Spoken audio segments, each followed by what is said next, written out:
Okay, welcome to K learning campus coaching centre. আমি তোমাদের Selim sir. আজকে ইংলিশ শুরু করব। ইংলিশের আজকে প্রথম চ্যাপ্টার যেটা অ্যান অ্যাস্ট্রোলজার্স ডে, সেটা শুরু করব। তো চলো টেক্সটে যাওয়া যাক।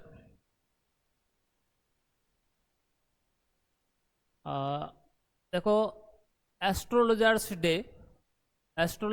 ডে একবারে টেক্সট থেকে শুরু করে দিয়েছে। হ্যাঁ, তো অ্যাস্ট্রোলজার্স ডে আমরা পড়ব, তার আগে কিছু আমরা ব্যাকগ্রাউন্ড ওর সম্পর্কে জেনে নেব এবং কে লিখেছেন সেটাও জানব। দেখো, এখানে অ্যান অ্যাস্ট্রোলজার্স ডে, এই যে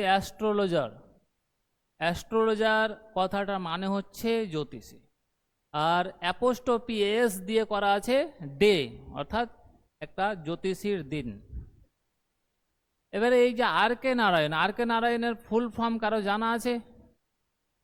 হ্যাঁ, তো আর কে নারায়ণের ফুল নেম হচ্ছে ঋষিপুরাম কৃষ্ণস্বামী আয়ার নারায়ণ। ঠিক আছে, ঋষিপুরাম কৃষ্ণস্বামী আয়ার নারায়ণ। ইনি হচ্ছেন ইন্ডিয়ান রাইটার। কোথাকার রাইটার? ইন্ডিয়ান রাইটার, অর্থাৎ ভারতের লেখক। ইনার বাড়ি হচ্ছে সাউথ ইন্ডিয়া, যেটা আমরা বলে থাকি দক্ষিণ ভারত, এই দক্ষিণ ভারতে বাড়ি। এই আর কে নারায়ণ এবং রাজা রাও মুল্ক রাজ আনন্দ এর সমসাময়িক কিছু রাইটার আছে যারা ভারতবর্ষে ইংলিশের, এরাকে পথিকৃৎ বলা হয়, অথবা এরাই হচ্ছে কি ভারতবর্ষে ইংলিশ সাহিত্যের তোমার পথিকৃৎ, বা এরাই পথ দেখিয়েছিলেন। এই আর কে নারায়ণের একটা কি আছে, ফিকশন আছে, যার নাম হচ্ছে মালগুড়ি ডেজ।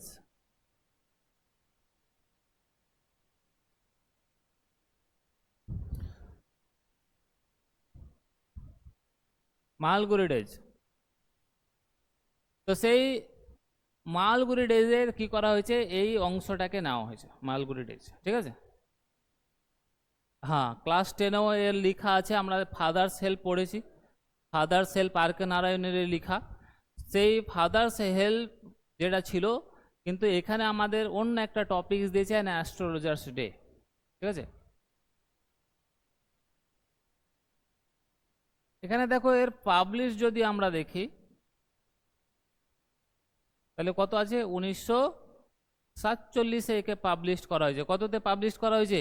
1947 সালে। এবং এই যে রাইটারগুলো আছে, এই রাইটারগুলো অত্যন্ত ফেমাস। কোথায় ফেমাস? আমাদের যে ইংলিশ সাহিত্য আছে, ইন্ডিয়ান ইংলিশ সাহিত্য, সেই ইংলিশ সাহিত্যে কিন্তু এরা প্রচণ্ড ফেমাস। এখান থেকে 2-3টা কোশ্চিন আসতে পারে, এই জায়গা চেঞ্জ করবা। এখানে দেখো কোথা থেকে নেওয়া হয়েছে, কোশ্চিন আসতে পারে যে কোথা থেকে অ্যাস্ট্রোলজার্স ডেটা নেওয়া হয়েছে। সেটা কোথা থেকে নেওয়া হয়েছে? আর কে নারায়ণের মালগুড়ি ডেজ থেকে নেওয়া হয়েছে। কত সালে এটা পাবলিশড হয়েছে? কত সালে পাবলিশড হয়েছে? 1947 সালে। আরেকটা এটা আসছে যে পয়েন্ট অফ ভিউ তোমার জিজ্ঞেস করতে পারে। পয়েন্ট অফ ভিউ বলতে যে এর ন্যারেটিভ টেকনিকটা কেমন, কোন পার্সন কোন ন্যারেটিভ টেকনিকে লিখেছে। এটা হচ্ছে থার্ড পার্সন, বা কেউ এরকমও লিখতে পারে, third person point of view এ লেখা হয়েছে। কোশ্চিন এখান থেকে এরকমও করতে পারে যে এর পয়েন্ট অফ ভিউটা কেমন, লেখার টেকনিকটা কেমন। তাহলে third person point of view লেখা হয়েছে। থার্ড পার্সন বলতে আমরা কি বুঝি? আমরা তো 3টা পার্সন জানি। কি কি 3টা person? First person, second person and third person. তো ফার্স্ট পার্সন কোনটা? যেখানে আমি যুক্ত থাকব, আমি অথবা আমরা হব, সেটা হচ্ছে ফার্স্ট পার্সন। ইউ যেখানে আমি থাকবো না, ইউ বলতে কেমন, তুমি বুঝাবে বা তোমরা বুঝাবে। আর থার্ড পার্সন হচ্ছে তারা, অর্থাৎ আমি তুমি বাদ দিয়ে বাকি যারা থাকবে সেখানে তারা হয়ে যাবে। তো third person point of view এ লেখা হয়েছে, অর্থাৎ এখানে third person point of view বলতে এখানে ন্যারেটিভ টেকনিক জিজ্ঞেস করতে পারে যে কোন পয়েন্ট অফ ভিউ এ লেখা হয়েছে। ঠিক আছে, তো এটা জাস্ট মনে রাখতে হবে যে third person point of view এ লেখা হয়েছে। এর যে সেটিং আছে সেই সেটিংটা একটা জনবহুল এরিয়ায় কি করা হয়েছে, নেওয়া হয়েছে, যে জায়গাতে প্রচুর লোকের আনাগোনা, এরকম একটাই জায়গায় কি করেছে নিয়ে যাওয়া হয়েছে, এবং এটা একটা গ্রাম্য এলাকার কিছু পরিবেশ এখানে তুলে ধরা হয়েছে। আমরা এখান থেকে দুই তিনটা জিনিস জানলাম, সেটা হচ্ছে কোথা থেকে নেওয়া হয়েছে, কোন নভেল থেকে বা কোন তোমার কি করা হচ্ছে যে ফিকশন থেকে নেওয়া হয়েছে, সেটা হচ্ছে আর কে নারায়ণের মালগুড়ি ডেজ, সেটা থেকে। পাবলিশড কত সালে এটা পাবলিশড হয়েছিল, 1947 সালে। এর পয়েন্ট অফ ভিউ কি ছিল, এখানে আমরা কিছু ক্যারেক্টার পেয়ে যাব। ক্যারেক্টারগুলো কে কে আছে? ক্যারেক্টার মানে জানো তো, ক্যারেক্টার মানে হচ্ছে চরিত্র। কোন কোন ব্যক্তি আছে, কোন কোন ব্যক্তি আছে, তাহলে আমরা এখানে যদি দেখি যে কে কে আছে, তাহলে একটা তো পাচ্ছি অ্যাস্ট্রোলজার আছেই, এবং অ্যাস্ট্রোলজারের আমরা নাম পরবর্তীতে পাবো, এবং তার ওয়াইফ থাকবে, ঠিক আছে, এবং আরেকজন থার্ড পার্সন থাকবে যাকে, যার নাম এখানে মেনশন করা হয়েছে, আমরা শেষের দিকে পাবো তার নামটা।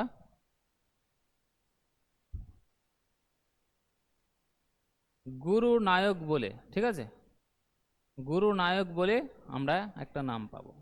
তাহলে এখানে হচ্ছে ফার্স্ট হচ্ছে অ্যাস্ট্রোলজার, সেকেন্ড হচ্ছে তার ওয়াইফ, থার্ড হচ্ছে গুরু নায়ক, বুঝালো।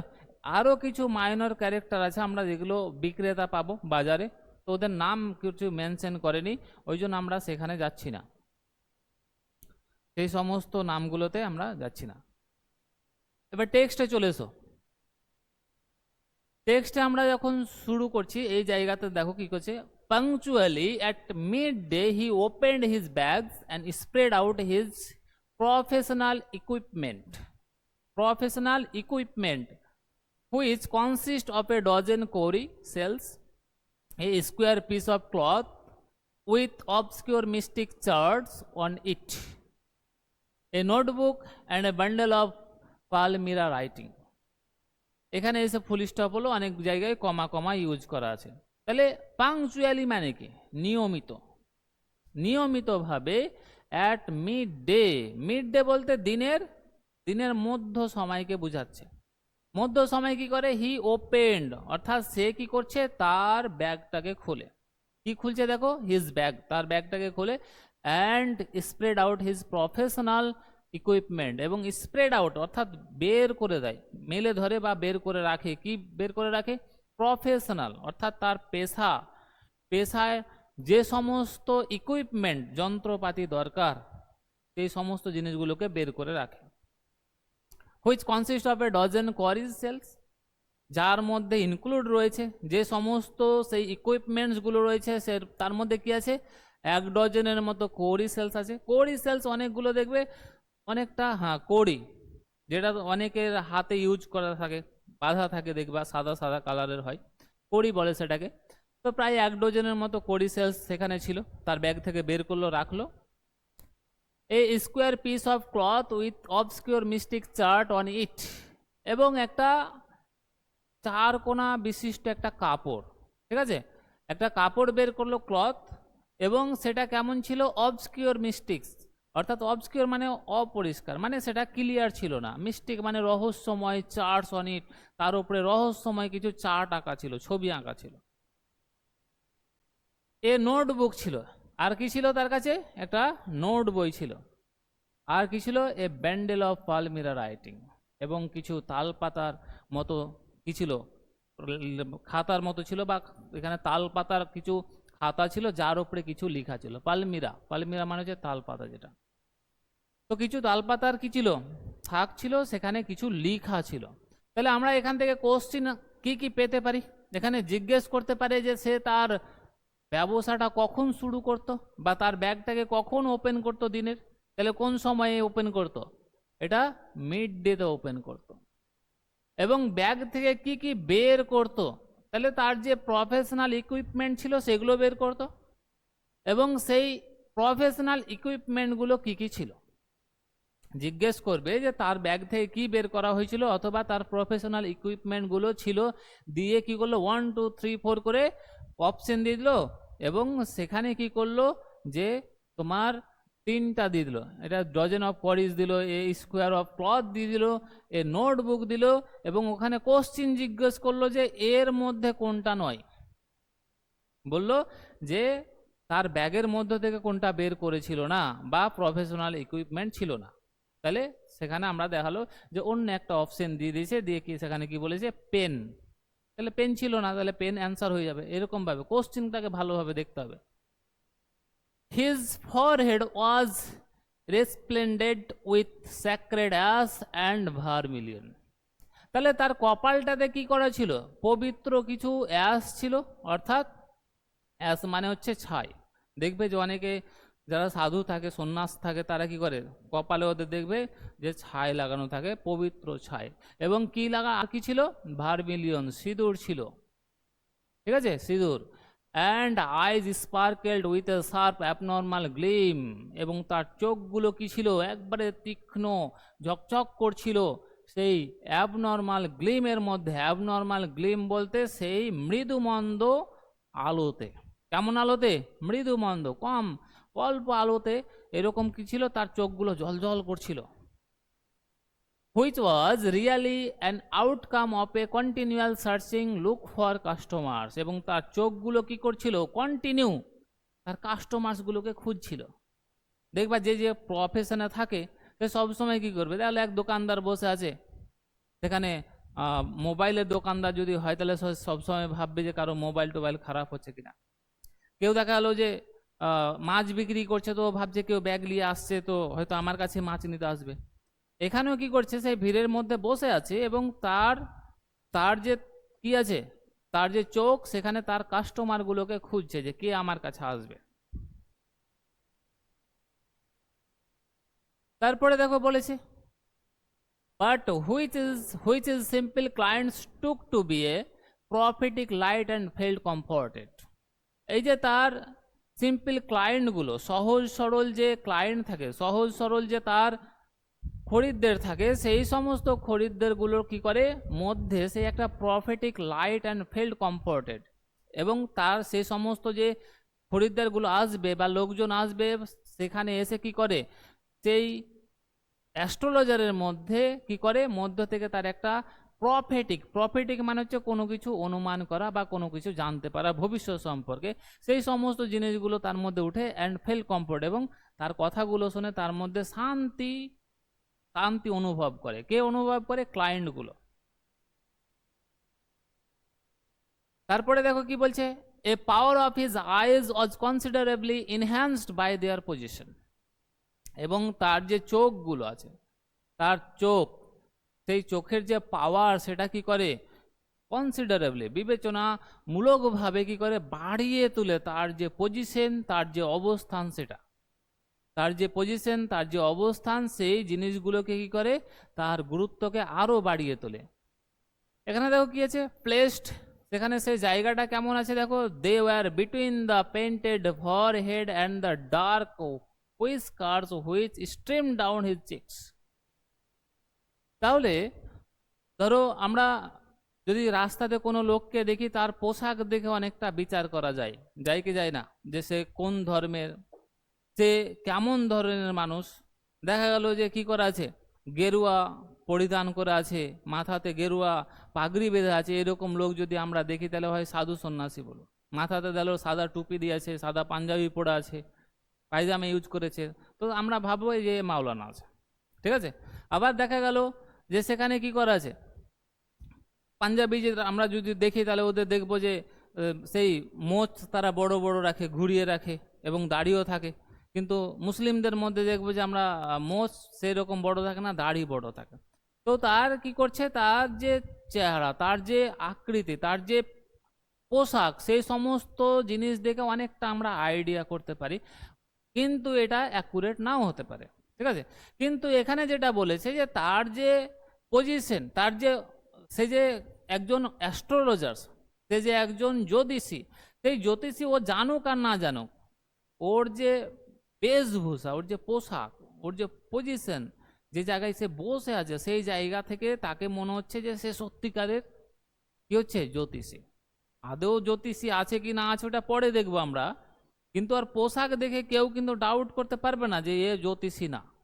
মানে তার পোশাক এবং তার অবস্থানে কি করেছে, তার যে প্রফেশন আছে জ্যোতিষী সেটাকে আরো কি করেছে, অ্যাট্রাকটিভ করেছে এবং ওই পজিশনে নিয়ে গেছে। তো এখানে দেখো কি হচ্ছে, they were between the painted forehead, তাহলে সেখানে কি কি ছিল, এখানে তোমার কি করছে, and the dark whisper whisker which stream down his cheeks, সেখানে তোমার কি করেছে, তার যে কপাল ছিল সেই কপালটা পেন্টেড ছিল, অর্থাৎ সেখানে আমরা এর আগের দেখলাম যে সেই স্যাক্রেড অ্যাশ ছিল এবং সাথে কি ছিল, সেখানে তোমার দেখো ভার্মিলিয়ন ছিল, ভার্মিলিয়ন মানে সিঁদুর ছিল, লাগানো ছিল। তাহলে তার কপালে একটা কি ছিল, পেন্টেড করা ছিল, পেন্টেড মানে এই যে সিঁদুর, তারপরে স্যাক্রেড অ্যাশ, এই সমস্ত কিছু লাগানো ছিল। তার সাথে সাথে তার যে দাড়িগুলো ছিল সেখানে বলছে দেখো স্ট্রিম ডাউন হিজ চেক্স, অর্থাৎ তার গাল ভর্তি কি ছিল, দাড়িও ছিল।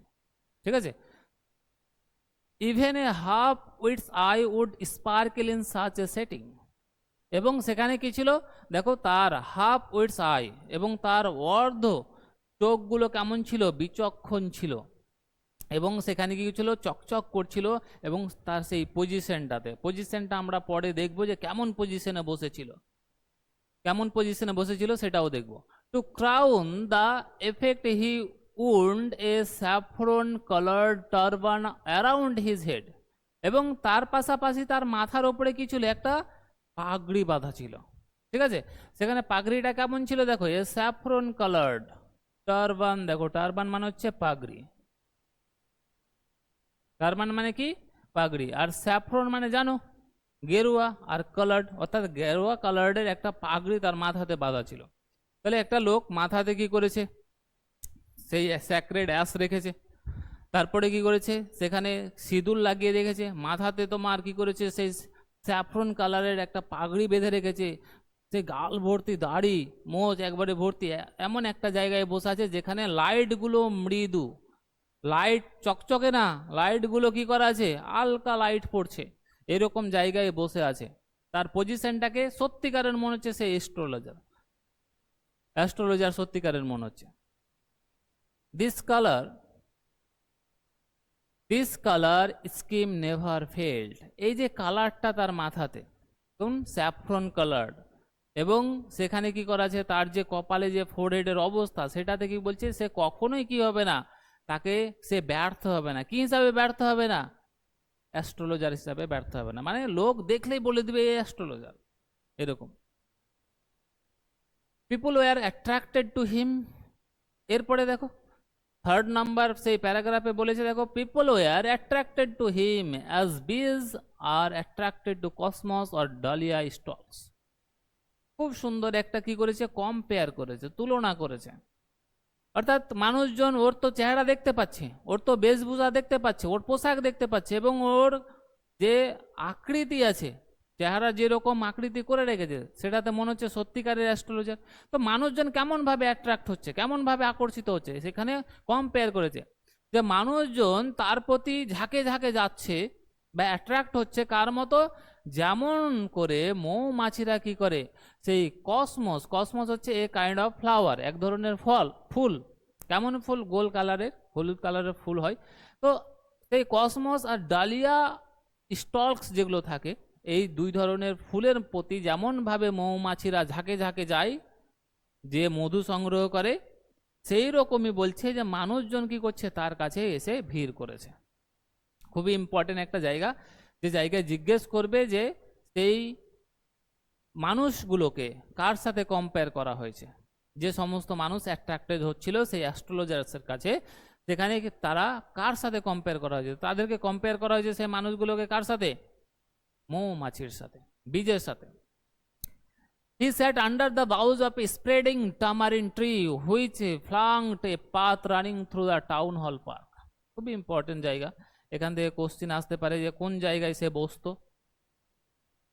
সে বলছে he sat under the boughs of spreading tamarind tree, সে অবস্থান করতো বা সে বসতো, তার যে বিজনেস ছিল সেই বিজনেস পারপাসে বসতো। কোথায় বসতো, টামারিন যে গাছ ছিল, তেঁতুল গাছ ছিল, তার যে ডাল প্রশাখা ছিল তার নিচে কি করতো, বা তেঁতুল গাছের নিচে সে বসতো, সহজ করে। Which flanked a path running through the town hall park, এবং তার সামনে যে পথটা ছিল সেই পথটা কোথায় চলে যেত, টাউন হল পার্ক পর্যন্ত যেত। এবং সেটা কেমন ছিল বলছে দেখো, it was a remarkable place in many ways, সেটা অনেক দিক থেকে ছিল একটা গুরুত্বপূর্ণ জায়গা, একটা গুরুত্বপূর্ণ জায়গা। এ সার্জিং, কি ছিল, a surging crowd was always moving up and down this narrow moving till night, morning till night. এখানে বলছে যে এখানে কি হতো, এখানে প্রচুর পরিমাণে একটা মানুষের ভিড় বা স্রোত কি করতো সারা দিন, এখানে দিন থেকে, এখানে বলেছে সকাল থেকে রাত পর্যন্ত মানুষের আনাগোনা চলতেই থাকতো, আপ অ্যান্ড ডাউন হতো। আপ অ্যান্ড ডাউন মানে হচ্ছে আসা যাওয়া। একটা মানুষের প্রচন্ড ভিড় কি করতো সেই টাউন হল পার্ক পর্যন্ত কি করতো, সেই সকাল থেকে রাত পর্যন্ত একটা যাতায়াত লেগেই থাকতো। এরপরে দেখো বলেছে a variety of trades and occupations was represented all along its way, এবং সেখানে আরও যে সমস্ত জিনিস ছিল, একটা জায়গায় ভিড় কখন লাগবে, আমাদের এই জায়গায় ভিড় আছে, সামনে রোডে কোনো ভিড় নাই, কিন্তু আমরা যদি স্ট্যান্ডে যাই তাহলে দেখবো যে প্রচুর ভিড় আছে। ওখানে ভিড় লাগার কারণ কি, কারণ ওখানে 5 রকম 10 রকম দোকান আছে, মানুষের প্রয়োজন অনুসারে সেখানে যেয়ে উপস্থিত হয় এবং সেখান থেকে তাদের প্রয়োজনীয় জিনিসপত্র কালেক্ট করে, সেই জন্য যাই, ঠিক আছে। তো ওখানেও যে প্রচুর পরিমাণে ভিড়, তার মানে তো সেখানে আরও অন্যান্য বিজনেস আছে না, নাই আছে বলেই সেখানে প্রচুর পরিমাণে ভিড় করেছে। তো সেখানে আমরা দেখব কি কি আরও সেখানে বিজনেস আছে, ট্রেডস আছে, কি কি আছে দেখো এখানে ভ্যারাইটি অফ অকুপেশন কি কি আছে। একটা আছে তোমার মেডিসিন সেলার্স, অর্থাৎ ওষুধ বিক্রেতারা আছে, সেই ওষুধের দোকান আছে, সেখানে ওষুধ বিক্রি করে। Sellers of stolen hardware and junk, তাহলে আর কি দোকান আছে, কিছু চড়িয়া জিনিস সেখানে বিক্রি করে, চড়িয়া মার্কেট, আমরা অনেক মার্কেটে দেখি যে চুরি করা জিনিস পাওয়া যায়, ঠিক আছে, কোথাও মোবাইল, কোথাও বাইক, কোথাও সাইকেল, এরকম। তো এখানেও কি করছে বলছে এমন একটা দোকান আছে যেখান থেকে কি করা হয়, চুরি করা জিনিসগুলোকে এখানে স্টলেন, সেই চুরি করা জিনিসগুলোকে পাওয়া যায়, সেখানে লোকের আনাগোনা প্রচুর ভিড়। আর কি আছে এখানে দেখো ম্যাজিশিয়ানস, কিছু জাদু দেখায় এরকম লোক সেখানে বসে, সেখানেও মানুষ ভিড় করে। Above all an auctioneer of cheap cloth, এবং কি করছে অকশন মানে জানো যেখানে কি করা হয়, নিলামি করা হয়। তাহলে কিছু সস্তা সেখানে ক্লথ থাকে, সস্তা পোশাক থাকে, বা সেখানে মানে ক্লথ মানে পোশাক, সেই পোশাকগুলোর কি করা হয়, সস্তা পোশাকগুলো নিলামি করা হয়। নিলামি বলতে ডাকে উঠানো হয়, দেখবা কোনো জিনিসের 5 টাকা দাম থেকে 5,000ও চলে যেতে পারে ডাকে যদি উঠতে শুরু করে। তো সেখানে সেই সমস্ত সস্তা পোশাকগুলোর কি করা হয়, অকশন করা হয়, তার জন্য মানুষ লোকজন ওখানে কি করে, প্রচুর পরিমাণে ভিড় করে। Who created enough in all day to attract the whole town, আর এই জিনিসটা কি করে সেই শহরের মধ্যে সেই মানুষগুলোকে প্রচুর পরিমাণে অ্যাট্রাক্ট করে এবং সেখানে নিয়ে আসে। আর সেটাই হচ্ছে সেই অ্যাস্ট্রোলজারের মেন বিজনেস পলিসি। প্রচুর পরিমাণে লোকজন থাকে, প্রত্যেকটা মানুষ পৃথিবীতে যারা আছে তাদের কিছু না কিছু সমস্যা আছে, এবং সেই সমস্যা সমাধানের জন্য সবাই কিন্তু রাস্তা খুঁজে, এরকম না যে রাস্তা খুঁজে না, সবাই চেষ্টা করে, এবং সেখানে তারা খুঁজে যে এমন কাউকে তার প্রয়োজন যে কি করবে তাকে সেই বিপদ থেকে কি করবে, বের করে নিয়ে আসবে। তো আমরা ম্যাক্সিমাম জনই কি করি, জ্যোতিষের উপরে ভরসা করি যে তারা ভবিষ্যৎ দেখতে পারে, তো আমরা যাই যে জিজ্ঞেস করি আমার সমস্যাগুলো বলবো, কিভাবে সেখান থেকে বেরোতে হয়। তো ওখানে প্রচুর পরিমাণে মানুষের আনাগোনার কারণ হচ্ছে কিছু জিনিস আছে, কিছু দোকান আছে, সেখানে আমরা কি কি পেলাম, একটা হচ্ছে মেডিসিন সেলার্স আছে, তারপরে তোমার কিছু চড়িয়া জিনিস পাওয়া যায় এরকম দোকান আছে, তারপরে তোমার কি হচ্ছে ম্যাজিশিয়ানস আছে, কিছু জাদু দেখাচ্ছে এরকম লোক আছে, এবং সেখানে কি হচ্ছে সস্তা যে পোশাক পাওয়া যায় বা সস্তা পোশাকের কি করা হয়, নিলামি করা হয়, এবং নিলামির সময় জোরে জোরে চিৎকার করে করে ডাকা হয়, হয় কি হয় না, যে এটা দাম হচ্ছে 50 টাকা বা 100 টাকা হলো, কেউ হয়তো 110 বললো, 110 চলে গেল, যেটা আমরা আইপিএলে দেখে থাকি যে অকশন হয় প্লেয়ারের, একটা দুটো দলের ভিতরে শুরু হলো, দেখালো একটা কি হচ্ছে 5 কোটি টাকা দাম বললো, অন্য একটা দল বললো যে সেখানে 5.50 বা 5.75, এরকম ভাবে আস্তে আস্তে কি হচ্ছে উঠতে থাকে, সেটাকে অকশন বলা হয়। তো এখানেও কি হচ্ছে সস্তা যে পোশাকগুলো সেই অকশন চলছিল। এবং সেই সমস্ত কারণের জন্য সেখানে প্রচুর পরিমাণে লোকের আনাগোনা হয়। নেক্সট দেখো কি বলেছে, next to him in vociferousness came a vendor of fried groundnuts. এখানে দেখো সেখানে তারপরে উচ্চ স্বরে কি বিক্রি করছিল, এখানে দেখো ভেসিফেরাসনেস যেটা আছে সেটার মানে হচ্ছে উচ্চ স্বরে চিৎকার করে বলা। তারপরে কি কি ছিল, যে সেই ভাজা বাদাম, বাদাম জানো তো, সেই ভাজা বাদামের দোকান ছিল, সেখানে চিৎকার করে করে লোকজনকে ডাকছিল বা বলছিল। Who gave his ware a fancy নাম ইজ ডে, এবং সেই সেই এই বাদাম বিক্রেতা কি করতো, সেই বাদাম বিক্রেতা প্রত্যেক দিন তার যে ভাজা বাদামগুলো ছিল সেইগুলোর এক একটা করে ফ্যান্সি নেম দিত। ঠিক আছে, এক একটা করে কি করতো, আমাদের কল্পনাতে অনেক কিছু জিনিস আছে, তো কল্পনামূলক নাম দিত। কি কি নাম দিত দেখো এখানে। একদিন বলতো দেখো কলিং ইট বোম্বে আইসক্রিম, সেই ভাজা বাদামগুলোকে কি করতো, একদিন বলতো আরে আসো সবাই আসো, কি করো, বোম্বে আইসক্রিম আছে আমার কাছে, খেয়ে যাও সবাই। আবার কি করতো, তার নাম অন্যদিন কি করতো, চেঞ্জ করতো করে কি বলতো, দিল্লি অ্যালমন্ড, অর্থাৎ দিল্লির অ্যালমন্ড বলে চিৎকার করতো, আমার কাছে দিল্লির অ্যালমন্ড আছে, এসো সবাই খেয়ে যাও। তো প্রত্যেক দিন কি করতো, তা এক একটা করে ফ্যান্সি নাম দিত। আর এই নামগুলো যখন দিত তখন মানুষ বেশি অ্যাট্রাক্ট হতো, আরে নতুন কি জিনিস এসে দেখে আসি। কিন্তু যে দেখতো ভাজা বাদাম, তারপরে কি হতো, তার মনে হতো যে নিয়েই নিয়ে এসছি যখন, এইরকম করে কি করতো, মানুষকে আকৃষ্ট করতো। থার্ড দেখো, তৃতীয় দিন আবার কি করতো, রাজাস ডেলিক্যাসি, অর্থাৎ রাজাদের সুস্বাদু খাবার, সবাই আসো খেয়ে যাও, এরকম ভাবে কি করতো, ফ্যান্সি নেম দিত। কে দিত এটা, সেই বাদাম যে বিক্রেতা ছিল, সেই বাদাম বিক্রেতা কি করতো, এই বাদামগুলোকে কি করতো, এক একটা দিন এক এক রকম ভাবে কি করতো, সেই কল্পনামূলক নামগুলোকে দিত। অ্যান্ড সো ওয়ান, এইরকম ভাবে কিন্তু কি করতো, চলতে থাকতো। ফোর্থ দিন আলাদা দিত, আবার ফিফথ দিন আলাদা দিত, এরকম করে পিপুল ফ্লক টু হিম, মানুষজন কি করতো, দলে দলে ঝাঁকে ঝাঁকে তার কাছে যেত। ফ্যান্সি নামগুলো যখন বলতো তখন দলে দলে ঝাঁকে ঝাঁকে কি করতো, সেই বাদাম বিক্রেতার কাছে যেত বাদাম খাওয়ার জন্য। A considerable portions of this crowd dallied before the astrologers too, এখান থেকে একটা অংশ কি করতো, সেই বাদাম বিক্রেতার কাছ থেকে কি করতো, একটা ভালো পরিমাণ লোক কিন্তু কি করতো, সেই অ্যাস্ট্রোলজারের দিকে যেত। দেখবা যে কোনো জায়গায় তুমি যদি সিঙ্গেল দোকান রাখো, সেই দোকানে যা বেচা কিনা হবে, যেখানে যে পরিমাণে তোমার খরিদ্দার যাবে, সব থেকে বেশি যাবে আরও যদি দু চারটা দোকান তোমার পাশে হয়, অন্য দোকান হোক বা সেখানে কি হচ্ছে সেম দোকানই হোক। কারণ একটা লোক যখন সেই জায়গায় যাবে তখন সে ভেবেই নিবে যে আমি ওখান থেকে ঘুরে আসবো না। কেন ঘুরে আসবো না, কারণ একটা দোকানে যদি দাম বেশি বলে, অন্য দোকানে আমি ঠিক দামে পাবো। অথবা কি করব, ওই দোকানে যদি ওই জিনিসটা না থাকে পাশের দোকানে পেয়ে যাব।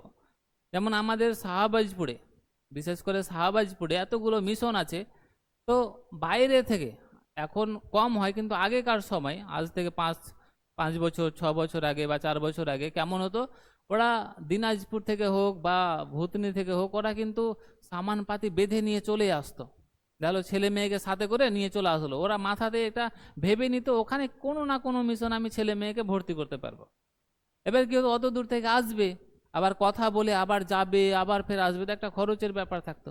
তো এর থেকে ভালো হতো কি হতো, জানে যে অনেকগুলো মিশন আছে, কোনো না কোনো মিশনে হয়ে যাবে, ওই জন্য সামানপাতি বেঁধে নিয়ে চলে আসলো, এখানে খোঁজ খবর নিল যে কোন মিশন ভালো, বা টাকা পয়সার ব্যাপারটা দেখে ভর্তি করে রেখে চলে গেল। তাহলে ও ওখান থেকে সিলেক্টই করে আসে, কোনো না কোনো মিশনে হবে। এটা কিসের জন্য হলো, কারণ প্রচুর পরিমাণে মিশন আছে তার জন্য।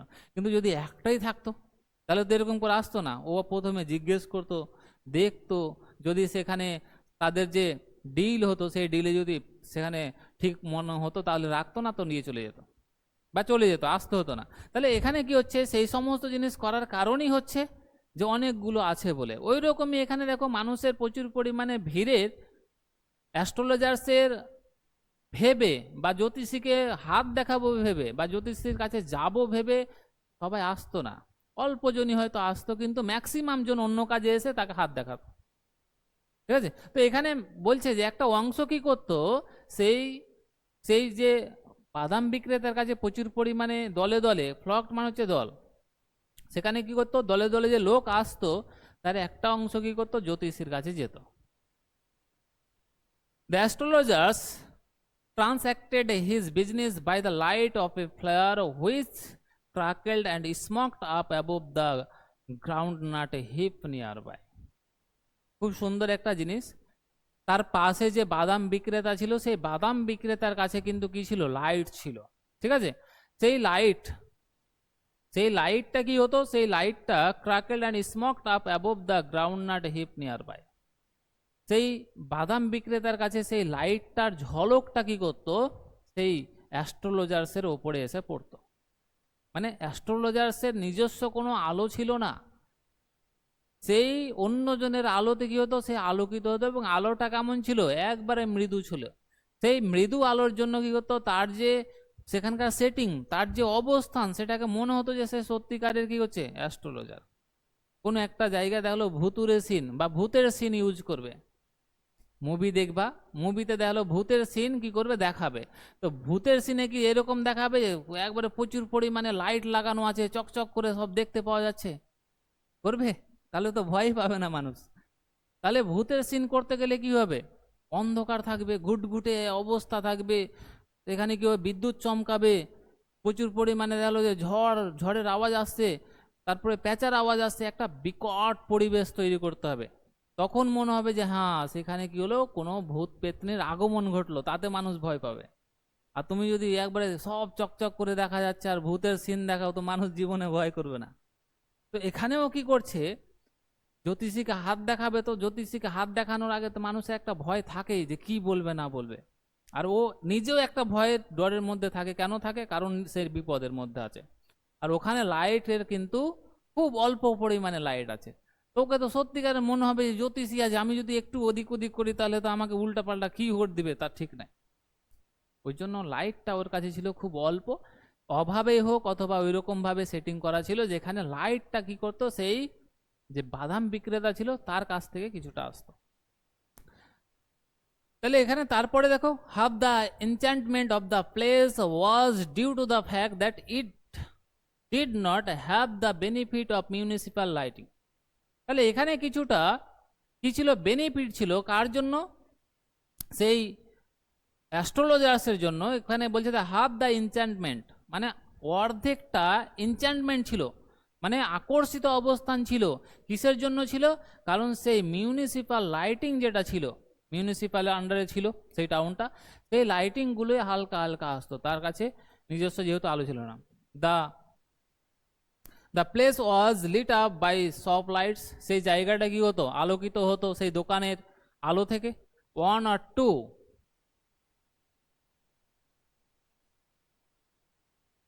দেখো তারপরে কি বলেছে, one or two had hissing gas lights, এবং এক দুটা সেখানে সেই শপে, সেই দোকানে কি ছিল, সেখানে বলেছে দেখো কেমন লাইটই ছিল, হিসিং গ্যাস লাইট ছিল।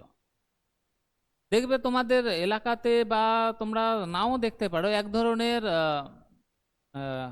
হ্যারিকেন ছিল, সেই হ্যারিকেনগুলো পাম্প করে জ্বালাতে হয় গ্যাস দিয়ে। মানে পাম্প করলে সেখানে কি করবে, সাদা ধরনের লাইট হবে এবং সেখানে শোঁ শোঁ করে আওয়াজ করে, সেটাকে হিসিং বলছে। সেই হ্যারিকেনগুলো কিছু দু একটা দোকানে ছিল। আর কি বলেছে দেখো, সাম had naked flares stuck on polls, এবং কিছু কিছু দোকানে কেমন ছিল, খোলা সেখানে কি ছিল, সেই মশাল ছিল, মশাল যেটাকে বলে, লাঠিতে কি করলো, সামনে কিছুটা কাপড় লেপটে সেখানে কেরোসিন বা কিছু তেল দিয়ে সেখানে আগুন ধরিয়ে রেখেছে, ওটাকে বলছে এখানে দেখো বলছে naked flares stuck on poles, পোলে বেঁধে রেখেছে। Somewhere lit up by old cycle lamp and one or two, তাহলে কিছু কিছু জায়গায় কি করছে, সাইকেলে যে সমস্ত ল্যাম্প ইউজ করা হয় সেই ল্যাম্পগুলোকে ইউজ করে রেখেছে। আগেকার দেখবে, আগেকার সময় সাইকেলে কিন্তু লাইট ছিল সামনে, আর ওই লাইটটা কিভাবে জ্বলতো, পিছন চাকাতে মেশিনের মতন লাগানো ছিল, চাকাতে লেগে থাকতো আর ওটা গোল গোল করে ঘুরতো, আর ওখান থেকে বিদ্যুৎ উৎপন্ন হয়ে সামনে লাইট জ্বলতো। তো সেই ধরনের লাইটগুলো বলছে এক দুটা দোকানে ছিল। Like the astrologers managed without lights of their own, অর্থাৎ এই অ্যাস্ট্রোলজার্সের মতোই আরো অনেক দোকান ছিল যারা কি করতো, নিজেদের লাইট ছাড়াই কি করতো, তাদের দোকানগুলোকে মেনটেন করে নিত। একটা তো ছিল অ্যাস্ট্রোলজার, তার কাছে নিজস্ব কোনো লাইট ছিল না, আবার আরও কিছু দোকানদার ছিল যারা কি করতো এই অ্যাস্ট্রোলজার্সের মতো, তারাও কিন্তু কি করতো সেই লাইটে ম্যানেজ করে নিত তার দোকানটাকে। It was a bewildered criss cross of light rays and moving shadows. এবং সেখানে কি ছিল, একটা পাজেল করার মতন জিনিস ছিল, যে সেখানে কি করতো Chris cross of light rays and moving shadows, এক ধরনের লাইট আসতো, সেই লাইটটাতে মনে হচ্ছে যে একটা মুভিং, অর্থাৎ লাইটটা চলছে এরকম ব্যাপার। কখন মনে হতো, সেখানে প্রচুর পরিমাণে লোক ছিল, যখন লাইটগুলো আসতো তো মানুষ যখন যাচ্ছে আবার লাইট বন্ধ হচ্ছে, আবার লাইট আসছে, তো একটা মনে হচ্ছে যে একবার যাচ্ছে একবার আসছে, এরকম একটা লাইট সেখানে মনে হচ্ছে তো চলাচল করছে। This suited the astrologers very well. এই পরিবেশটাও অ্যাস্ট্রোলজারের জন্য খুব ভালো ছিল, কারণ মনে হতো যে লাইটটাই চলাচল করছে। তারপরে তোমার কি করেছে দেখো, for the simple reasons that he had not in the least intended to be an astrologers. কারণটা কি, সেই সুইটেড হওয়ার কারণটা কি, কারণ সেখানে কোনো সিম্পল কারণই ছিল না সেই অ্যাস্ট্রোলজার হওয়ার পিছনে তার কিছু, অর্থাৎ যে অ্যাস্ট্রোলজার হয়েছে তার কিন্তু কি ছিল না, বলছে দেখো reasons that he had not in the least intent, তার কোনো উদ্দেশ্যই ছিল না যে সে কি করবে অ্যাস্ট্রোলজার্স হবে। ও অ্যাস্ট্রোলজার্স কিভাবে হয়েছে আমরা জানি না, আমরা জানবো কিভাবে হয়েছে। হোয়েন হি বিগান লাইফ, যখন সে তার জীবন শুরু করেছিল সে কখনো ভাবেনি বা তার কোনো উদ্দেশ্য ছিল না যে সে একজন জ্যোতিষী হবে। And he knew no more of what was going to happen to others than he knew what was going to happen to himself next minute. খুব সুন্দর একটা জিনিস বলেছে, যেমন বলছে যে সাধারণ লোক যেমন 1-2 মিনিট পরে কি হবে ও নিজেও জানে না। এখানে জানো তোমরা কি হবে 1-2 মিনিট পর বা আধা ঘন্টা পর, আমিও জানি না তোমরাও জানো না। ওই রকম ছিল সেই অ্যাস্ট্রোলজারেরও ব্যাপার, ও কিন্তু জানতো না যে 1-2 মিনিট কি 1-2 মিনিট পরে বা আধা ঘন্টা পরে তার জীবনে কি হবে। যেমন সাধারণ মানুষও জানতো না, ও জানতো না। তার মানে এই লাইন থেকে আমরা বুঝতে পারছি সে আসলে অ্যাস্ট্রোলজার্স ছিল না। কেমন ছিল, ভণ্ড এক ধরনের জ্যোতিষী ছিল, ভণ্ড জ্যোতিষী ছিল।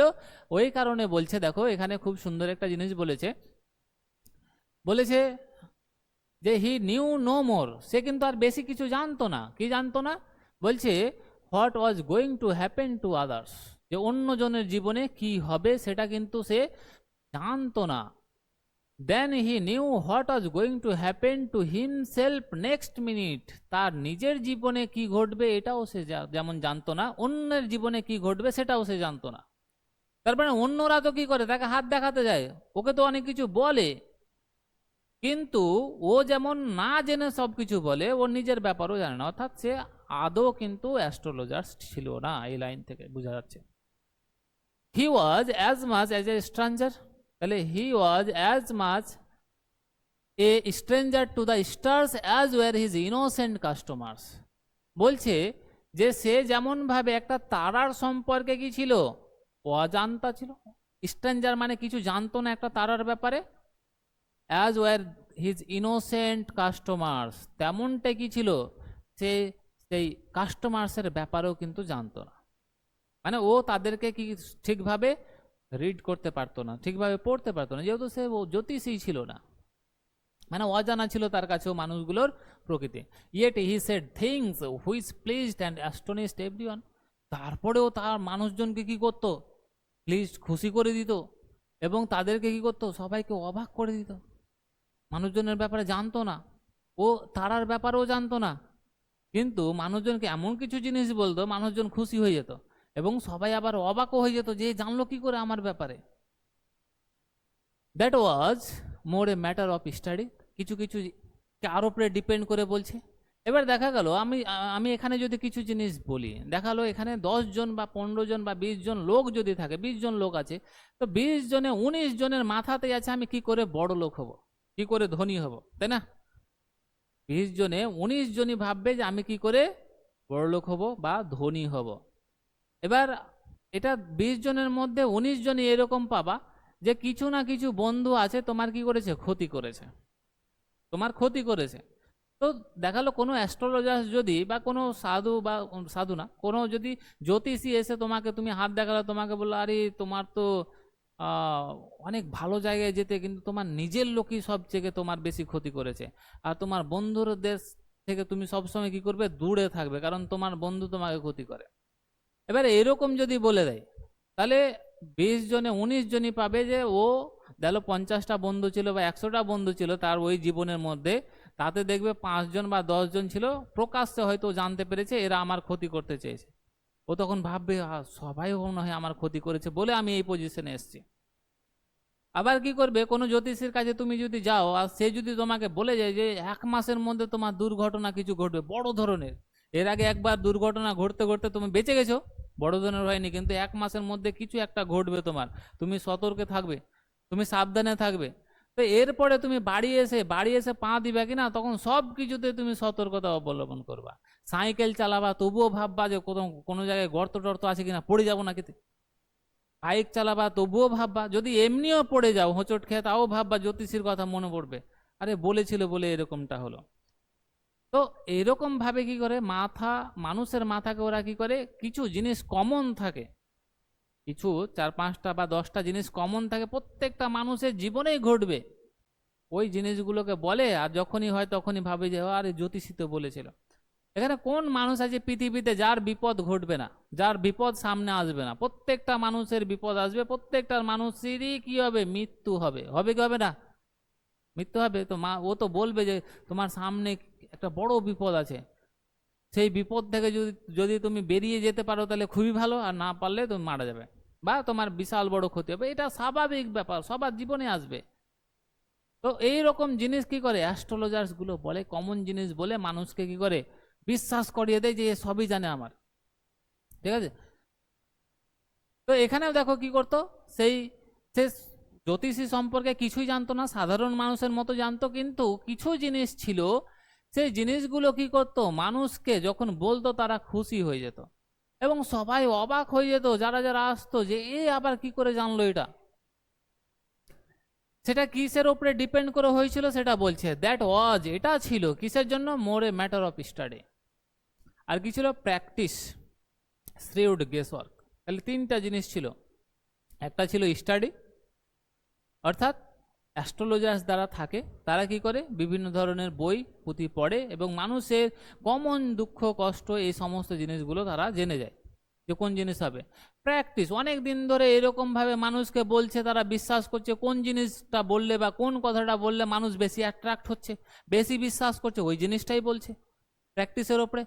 থার্ড হচ্ছে কি, শ্রেউড গেসওয়ার্ক, অর্থাৎ অত্যন্ত ধুরন্তর কি হচ্ছে, অনুমান করা, যে অনুমান করে এই জিনিসটা বললে মনে হয় মেনে যাবে, ওই জন্য কি করতো ওই রকম জিনিস বলতো। এই 3টা জিনিসের জন্য কি করতো, মানুষ খুশি হতো, আবার অনেকে অবাকও হয়ে যেত তার কিছু কাজকর্ম দেখে। All the same it was as much as A honest man's labours. তাহলে বলছে এটা অনেকটাই কার মতো, যেমন ভাবে মানুষ কি করে পরিশ্রম করে টাকা উপার্জন করে, সেই রকমই he deserve the wages he carried home at the end of the day. Wages মানে হচ্ছে পারিশ্রমিক, পারিশ্রমিক অর্থাৎ অন্যান্য মানুষ, সহজ সাধারণ মানুষ যেমন কি করে পরিশ্রম করে টাকা উপার্জন করে, সেই রকমই সেই অ্যাস্ট্রোলজার্সও বলছে যে আমিও কি করি বা সেও কি করে, তার পারিশ্রমিক পায় কিসের উপরে ডিপেন্ড করে, সে যে পরিশ্রম করে সেটার উপরে ডিপেন্ড করে দিনের শেষে কিছু পারিশ্রমিক পেয়ে যায়। যেমন সাধারণ মানুষ কি করে জমিতে খাটে, রিক্সা চালায়, গাড়ি চালায়, কিছু টাকা পায়, ওই রকমই অ্যাস্ট্রোলজার্স কি করে, এই যে খাটাখাটনি করে অনুমান করে কিছু বললো, মানুষকে খুশি করলো, এই জন্য কি করে সেও কি করে তার পারিশ্রমিকটা পায় দিনের শেষে। তারপরে দেখো এর লাস্ট প্যারাগ্রাফটুকু পড়াচ্ছি। He had left his village. এবার তার ব্যাকগ্রাউন্ড, আমরা কি করব, কিছু ফ্ল্যাশ ব্যাকে চলে যাব।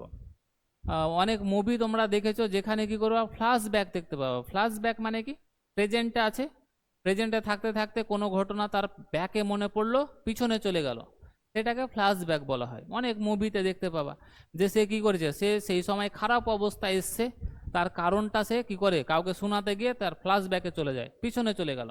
তো ওইরকমই এখানে কি করছে, অ্যাস্ট্রোলজার্সের ব্যাপারে আমরা কি করছি, ফ্ল্যাশ ব্যাকে যাচ্ছি, পিছনে যাচ্ছি। কি বলেছে দেখো, he had left his village, অর্থাৎ সেই অ্যাস্ট্রোলজার্স কি করেছিল, তার সেই গ্রামটা ত্যাগ করে দিয়েছিল বা গ্রাম ছেড়ে চলে গিয়েছিল, without any previous thoughts or plans, কোনো রকম পরিকল্পনা ছাড়াই, কোনো রকম পরিকল্পনা, কোনো রকম কোনো পদ্ধতি ছাড়াই বা কোনো তার যে পরিকল্পনা থাকবে, প্ল্যান থাকবে, যেটার পরে ওখানে যে এটা করব, এই ধরনের কোনো পরিকল্পনা ছিল না। সে গ্রাম ত্যাগ করেছিল উইদাউট প্ল্যান ছাড়াই।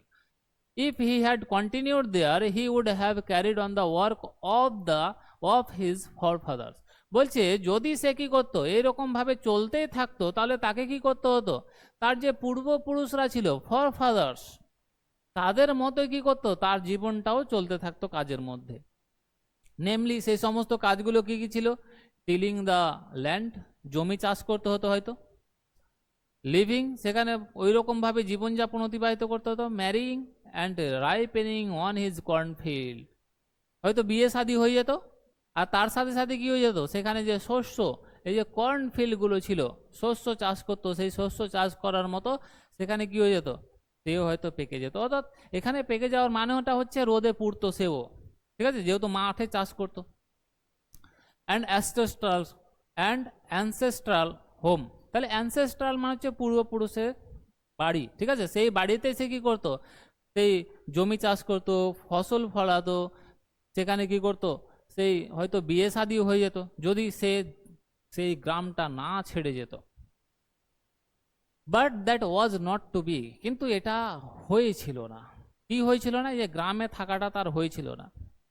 হি had to leave home without telling anyone, সে কাউকে না বলে সেই গ্রামটা ত্যাগ করে দিয়েছিল। And he could not rest, এবং সে ততক্ষণ পর্যন্ত রেস্ট করেনি বা দাঁড়ায়নি, till he left it behind a couple of 100 miles, যতক্ষণ পর্যন্ত প্রায় কাপল অফ মাইলস কি করেছিল, প্রায় 200 মাইলসের উপরে না গিয়েছিল, ততক্ষণ পর্যন্ত সে রেস্টই করেনি, অর্থাৎ দাঁড়ায়নি, চলতেই ছিল।